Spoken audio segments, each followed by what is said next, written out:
gudoomiyaha xisbiga xaqsoor mujaahid xasan ciise jaamac labada gudoomiye ku xigeen mata sharafta kale ee fadhida madashan aadka quruxda badan sida wanaagsan loo soo agaasimay taageerayaasha xisbiga xaqsoor caa'iladayda xildhibaanada madaxda labada gole dhammaan wadin salaamaya waxaan idinku salaamayaa salaanta islaamka assalaamu calaykum waraxmatullaahi tacaala wabarakaatu sanaan kadib waxay ii tahay runtii farxad iyo raynrayn iyo runtii dareen aan la soo koobi karin maanta aniga oo nabad qaba iyo dalkayga oo nabad qaba iyo dadkayga oo nabad qaba inaan u yimid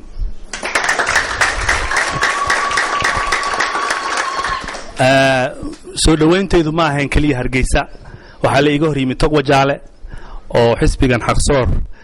madaxdiisii gobolkaas ay iga hortimid iyo qayb ka mid ah caa'iladayda gabilay waa la iga hor yimid controlkan Hargeysa waa la iga hor yimid gudoomiyaha wuxuu igu sugayay madashan quruxda badan iyo hotelka Karaam waa mid aan runtii dadka iyaga iyo xisbiga iyaga ka filaynay waxa weeye Somaliland inkastoo ay 12 sano jirsatay haddana waxay ku dhisan tahay weli nasiib darro qaab beeleed marka waxaan garan karaa maanta inuu xisbigan yahay xisbigii beesheeda iyo xisbigii beesheeda ay ku lahayd qarankan ee sida wanaagsan ii soo dhaweeyay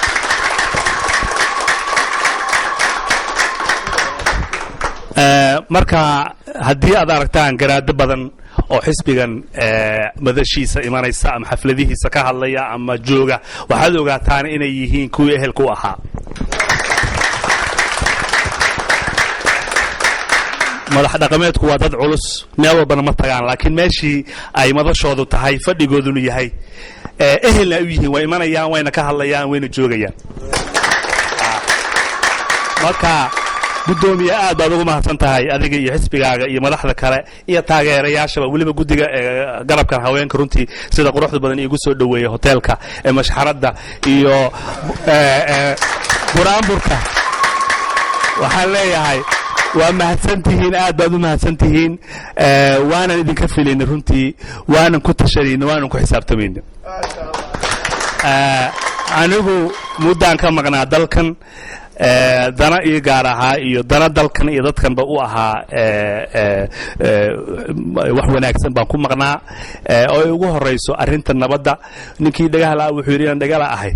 dee anaaba isdareemo markaan waddada marayo unba fartale igu soo fiiqaa marka haddaanu nahay gobollada bariga inay dhiila jirto oo wax jiraan waanu ognahay marka kama seexanno haddaanu nahay madax dhaqameed ama siyaasiyiin ama wax walbaba sidii dadkaas iyo dalkan isleh la isugu soo xidhi lahaa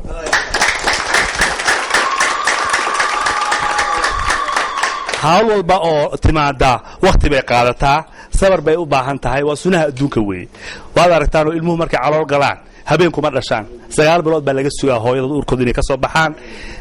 saa daraaddeed wax kasta oo wanaag ahna way soo daahaan laakiin maanta waxaan isleeyahay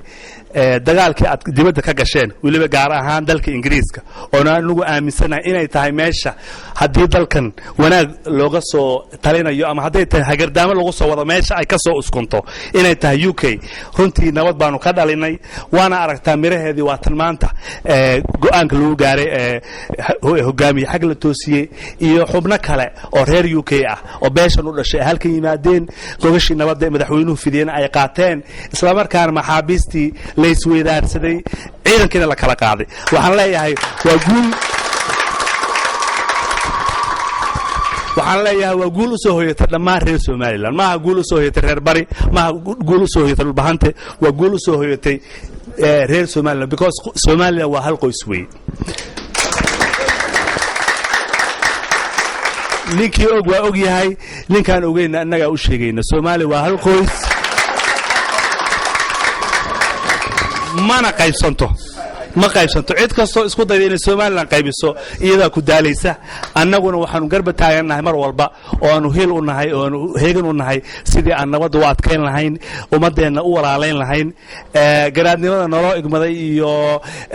madasha aan saaranahay iyo hawsha noloo igmaday inaynu ka mid dhalino noqono garaad nabadeed ayna noqon garaad colaadeed shacbiga reer Soomaaliland waxaan kula talin lahaa wax yar baa inoo dhiman 22 sanadood baynu qaran ahayn soo gaaladacaynay soo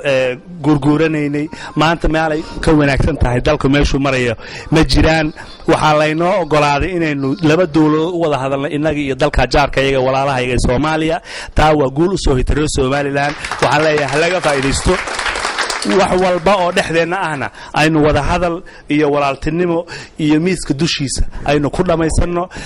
waxyaalaha yar yar ee technicality ah naga dhimanna aynu raadino inagoo ku raadinayna wadada ugu haboon ee ah tan wada hadalka iyo walaaltinimada iyo isxaqsoorka iyo isu turista waxaad ogtihiin dalkan weyn jaarka nahay ee maanta ka soo ama baxay saaka Ethiopia in hogaamiyaheedii dhintay in ay runtii ku sigatay in ay faraha ka baxdo laana wax kala ma aha waxa weeye Somaliland sida ay stable u tahay dalka weyn ee Ethiopia stable uma aha maalintii uu dhintay Maxamed Ibrahim Cigaal Allahu naxariiste waad ogeedin sidii dib la'aanta ahayd ee aan ugu wareejinay ku xigeenkiisii markii dambana aan u igmanay inuu madaxweynaha Riyaale 7 sano dambe uu nasiix xukumo waxaan leeyahay marka Somaliland geeska Afrika macallin bay u tahay bara dheer bay dheer tahay marka taa ogaada ku seexda kuna soo toosa inaynu nahay tusaale Somaliland geeska Afrika oo dhan nabadda iyo dimuqraadiyadda waxaan kula talin lahaa beesha caalamka in ay naga dulqaadaan cadaadiska ay nagu hayaan wax walba oo qaran buuxiyeen buuxinay saddex madaxweynaha doorasho ku kala wareegay madaxweynaha 8 cod kaga haray doorashadii madaxweyne doortaa ugu dambeysay oo halkan ku kala wareegay marka waxaan leeyahay beesha caalamku ha aqoonsato inay Soomaaliland tahay qaran jira oo taaba galay diyaarna u ah inuu macallin u noqdo inta kale ee la dhalatay ama Soomaaliha noqoto ama geeska Afrika si ay ula noolaan si Soomaaliland oo kale nabad iyo dimuqraadiyad iyo horumar aad mar kale idin mahad celinayaa gudoomiyaha ku xigeenadiisa hadii Ilaahay ku samaroon yahay taageerayaasha iyo cid walba oo ka qayb qaadatay soo dhaweynteedan quruxda badan aad baad u mahadsantihiin bismillaahir rahmaanir rahiim assalaamu alaykum wa rahmatullaahi wa barakaatuh farxad gaar ah ayay noo tahay oo ii tahay shakhsiyan maanta inaan Hargeysa ku soo dhaweeyo walaalkay garaad Cabdirashiid garaad Cabdilcasiis garaad Saleebaan Daahir Afqarshe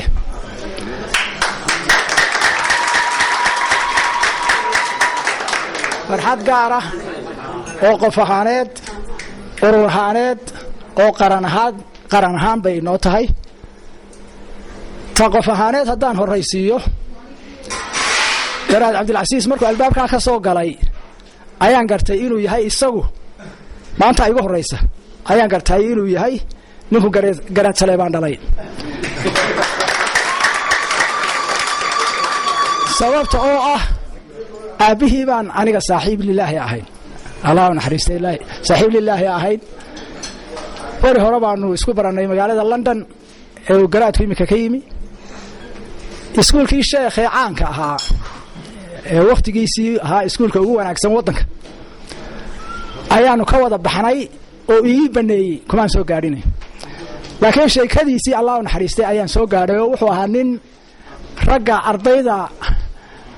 qolyaha idhahaan Soomaaligu reer miyigu ay idhahaan sumal baraad kuma jiro ragga qaar baa sheekooyinkoodu ay ka dambeeyaan oo iskuulka aad ugu timaada adoon soo gaadhnay ku baneeyeen aad iskuulka ugu timaada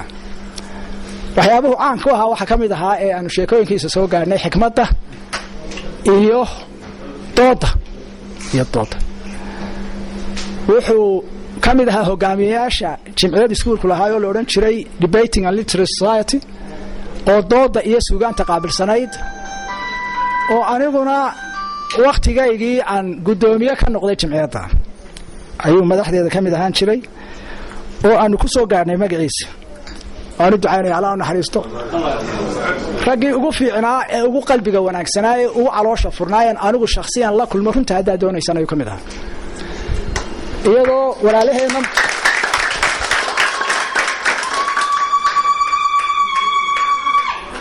iyadoo walaalaheena barigu ay dhaqan wanaaga saraaxada ay ka siman yihiin iyo calool banaanida iyo calool wanaaga oo aanay qarsanoo calooshoodu timaba qaadin ay ka siman yihiin ay isaguna siisitay oo runta hadda doonaysa oo caan ku ahaa markii dambe waan wada jabhadaynay Ethiopian isugu nimi jabhadii Cabdullaahi Yuusuf isagu ku horeeyay aniguna ragii asana Ethiopia geeyay baan kamid ahaa markii tii Cabdullaahi Yuusuf ay waqtigan qotayna ee ay meesha ka baxdayna asana buu nala soo galay oo ragii dalkan ay soo wada galay ay kamid ahaa waa mahadda gaarka ah iyo farxadda gaarka ah taasi urur ahaaneed way muuqataa oo ururkani arrimuhu dheer yahay ururada kale ee maanta wadanka ka jira ay garaadadani marxaati ka yihiin iyo gudoomiyaha koobaad Ali Sandulle iyo gudoomiyaha labaad Ahmed Cabdi Casuur ay kamid yihiin ururada kale waxyaabuhu dheer yahay ururkani ay kamid yihiin oo waa marxaati madoon waa kuwa inoo hor fadhiyaan mahad iyo farxad qaran ayay inoo tahay isla markaas waxa arintaas si fiican u dhigay oo aan si ka fiican loo dhigi karin in isaguna gobolladeena bariga ka soo jeeda oo xikmadda lagu yaqaan iyo fiicnimada faadaadan cadde wuxuu yiri 22 sanadood ay Soomaaliland jirtay waxay Soomaaliland garan weyday buu xaq soor gartay buu yiri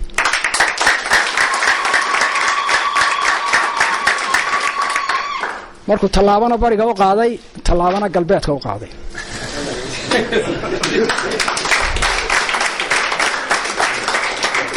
wuxuu ku daray yiri halka kuma joogine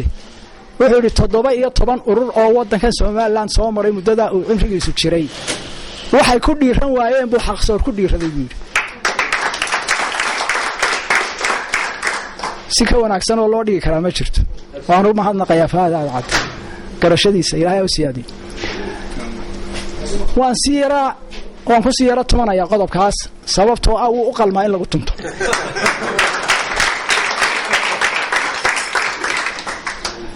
waxaan walaalayaal idin xusuusinayaa iyo dhageystayaasha gidigoodba xaq soor markuu labada tallaabo qaado midna bariga u qaaday midna galbeedka wuxuu goostay inuu soo dhiciyo abaal iyo xaq la duudsiyay oo labada gobol ay wadanka ku lahaayeen inuu soo dhiciyo ayuu xaq soor goostay go'aan ku gaaray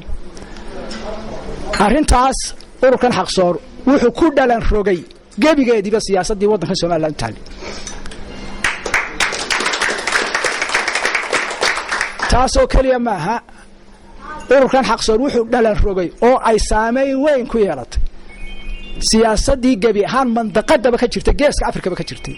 sababtoo oo tallaabadaasi Ethiopia way saameynaysaa Soomaaliya way saameynaysaa Djibouti way saameynaysaa geeska Afrika oo dhan ayaa ragga hareeraha iga fadhiya anu wixii u yaalay u dhalan rognay sababtoo ah waa dawaana xaq weey waxaan xusuusinayaa walaal oo dhageystayaasha xusuusinaya arrintaasi inay wax kasta nagala weyntahay qiimo gaar ah ay leedahay qiimo taariikheed ay leedahay qiimo qaran ay leedahay oo ka weyn tahay imtixaan kasta oo halgan baynu ku jiraa qofka xaqdoonkii waa halgan buu ku jiraa ilaa yawm qiyaamaha waa halgan soconaya sababtoo oo ifkan uu Ilaahay abuuray waxa isku haya ilaa maalinta uu rogayo xaqa iyo baadilka isku haya maalin kasta iyo habeen kasta iyo saacad kasta iyo daqiiqad kasta halgankaasi uu taagan yahay nasasho ma jirto ifka inta la joogo nasasho itixaan la'aan ma jirto sababta oo ah xikmadda rabbaaniga ah ayaa taasa Ilaahay wuxuu samaystay janno iyo cadaab uu samaystay shaanduu samaystay imtixaan la yiraahdo oo ifka uu ku kala saarayo xaqa iyo baadilka taasaanu goosanay inaanu waddankan u hogaamino oonu u horkacno oo aanu kaga dhabayno haddii alla yidhi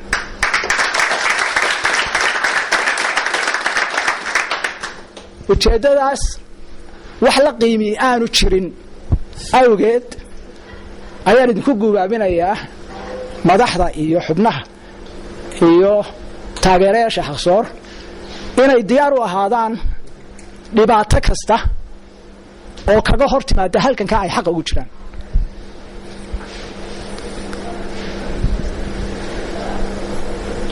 waxaan idinku bishaaraynayaa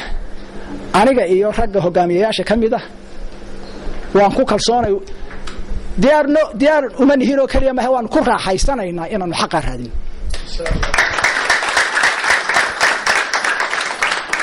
balanta culus baynu galay wax ka qiimo badan ma jiro adkaysigeesi gidigeen waa in la inaga wada helaa wassalaamu calaykum waraxmatullaahi